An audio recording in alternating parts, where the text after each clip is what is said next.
This is a story of mine for strategic planning, and I hope you enjoy it. So, Qatar Gas, in about 2005, approached Shell to man 29 vessels.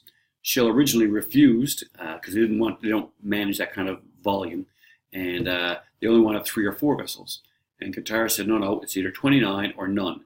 And Shell had to say yes because if they wouldn't have been able to manipulate the market with having these ships under their management, they wouldn't be able to sell best practice. So anyway, long story short, Shell signed a contract to manage and operate these 29 vessels and teach Qatar how to be a shipping company. Okay, with the signing of that contract, there was a lot of work into the signing of it, obviously, from the lawyer's point of view. But then once they signed, then strategic planning started. And we had no concept of what was up to come because of this one ship that went into Qatar. So one of our competitors' ships went into Qatar to load. And at this time, there was only about 200 LNG vessels on the planet.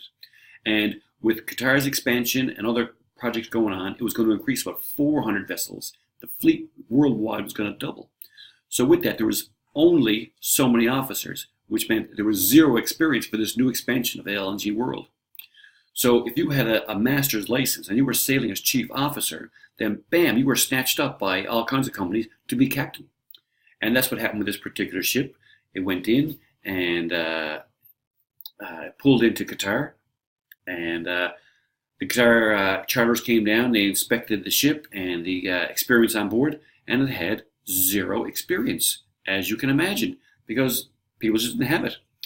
So then they said, no, we're not going to let you load. There's zero experience on your vessel. And I said, Shell was like, holy moly, that's what we're going to do. We're going to go out and poach people, hire a bunch of guys, put them on our ships, do a little bit of an induction, and send them on their merry way. And the charterer said, no, you're not going to do that. We need experience. And we're like, there is none. It doesn't exist. And so Shell went in and talked to the charterers. And they said, what do we need? And the guys said, we're going to need at least 6 months sea time. They're going to need courses in how to run these ships. They're going to need inductions. They're going to need time to stand by and watch the ships build. And we're like, holy moly, now it starts. Strategic planning. Next vessel is coming in 18 months. So that means we got to hire a guy basically right now, put him on a ship for 6 months sea time, 2-3 month trips, plus 6 months leave, time on, time off. That's a year, bam, there. Then the next 6 months, we've decided on 16 weeks of courses for senior officers. High voltage courses, low voltage course, Cryostar, Kongsberg, man engines. Some of these courses weren't even invented. Matter of fact, one of them, we actually built a whole relic plant for a school so that we could teach our guys how to use it. And then once it was done, then we would take proceeds after that school started using it to teach their guys. We would take half the proceeds, and it was a whole big project. It was just amazing. We actually built a section of a school just for this project. So I was hired, and I was teaching the induction, myself and a buddy of mine, Steve. And they said, Dave, can you and Steve put together an induction course? We want to teach everything that we do, from software packages, toolbox talks, risk assessments, permit to work, culture on board, company structure, you name it. Anyway, we put it all together, and 10-day course, and that was fun. That was the easy part. So then we had to go find 1,500 officers and 1,000 new crew. And I remember Steve was up teaching our first induction. We just went out and hired 30 guys who fit the criteria. At this stage, it was fairly easy to find guys. And Andy is another captain of the fleet, and he was in charge of manning for this particular project. And Andy turns to me and said, Dave, you're pretty good at spreadsheets, aren't you? Excel. So yeah, not too bad. He says, do you think you could design me a spreadsheet for incorporating 1,500 new officers, all from different nationalities, all different backgrounds, all different levels of experience, so that the program could tell me when to do courses, when to do training, and when to hire these guys to work on a principle that a vessel is coming in 18 months. And I go, no, boy, that's not me at all. I can't do that at all. Anyway, so the first project was to go out and find a software package that could accommodate 1,500 officers, 1,000 new crew, all multi-different nationalities, all different experiences, all different ranks, all kinds of different requirements for training. Some had experience, some didn't. Some had this course, some didn't.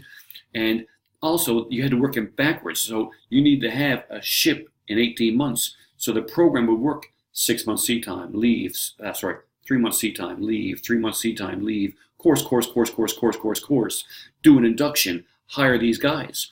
So the program actually said, today you need to go out and hire 4 captains, 10 engineers, whatever it is. Because it's not just one ship in 18 months. 18 months is the start of 29 vessels. And these are being by 3 different shipyards. So 1 month you might get 3 ships. Another month you might get 1 ship. Next month you get 2 ships. Something like this, up until they all come out in 29 months. So this program ran everything. I remember going into Shell Center, they had a wall, a full wall, everyone's name on it of who was going to be there. Background, structure, what they did, experience, where they're to in the progress line. We actually had to get all the people who were being hired to sign a contract that said for the next 18 months, we cannot guarantee where you're going to be. You're going to have to put your life on hold. So if you're going to have a baby or get married, we cannot guarantee you're going to be home. Because 18 months was such a short window, we couldn't, if you failed a course, bam, you were fired automatically, and we had to go find someone else. Because rebooking you on a course through the schedule for a whole loop, oh, it was brutal. The time constraints were like this. Everything was so put together. So the program would say, today you need to go out and hire so many people. So we had agencies all around the world, a big campaign for hiring. So we get about 500 resumes a week. We would hone that down. We had a bunch of criteria to do. If you didn't even meet the criteria, if you didn't miss one tick in the box, you didn't even make the cut. So all it was you had to fill all the boxes first. Then those 500 actually got to the interview. They weaned that down to 100. Then the 100 got to the interviewing stage. The interviewing stage started at the agencies where they did put you on simulators for boiler starting up and flashing, rules of the road English. Okay. Then you got that down to about 50 people. Then at that 50, then we brought those guys. We flew in interviewers. Those guys would interview, and you'd probably get 20 guys out of that. So from 500 to 20 in a week. And these 3 interviewer guys were flying around all over the place, just finding these people and bringing them. Once they were found, they would fly them some part of the world. India, Croatia, the Emirates, the UK, and the Philippines. I would fly out. They put 30 guys in a hotel room. I would teach them for 10 days. We had to throw parties and socialize.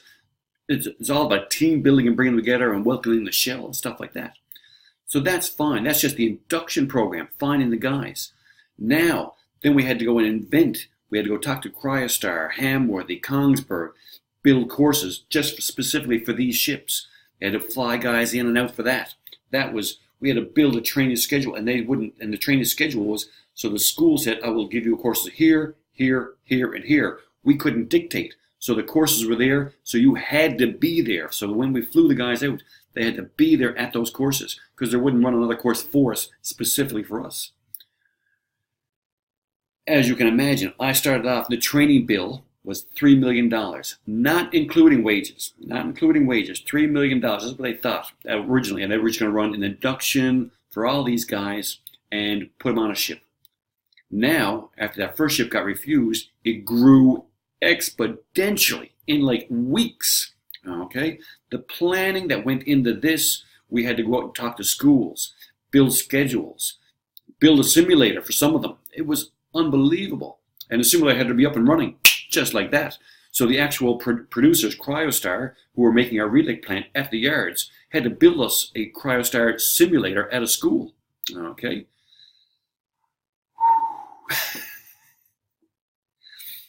Then it starts. So my training bill budget was $3 million.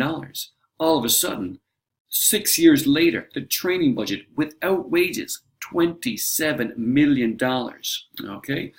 We hired 1,500 officers, 1,000 new crew, put these people on, and all these ships are starting to come. So now you got 30 guys on a ship in a dry dock for 5 or 6 ships because you had to be 3 or 4 months in advance. We had to put out a team out there just to watch our guys to make sure they turned up for work. There were so many people there, we had to make sure they showed up. issuing boiler suits and safety gear. Guess what? There isn't enough hotels in Korea shipyards to supply for all these people.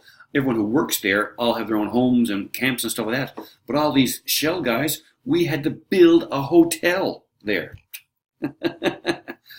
Anyway, 18 months later, all the first ships started to come, started to work well. The ships were, obviously brand new ships, all the teething pains that come with ships and all those problems there. We won't get into that. That's not there.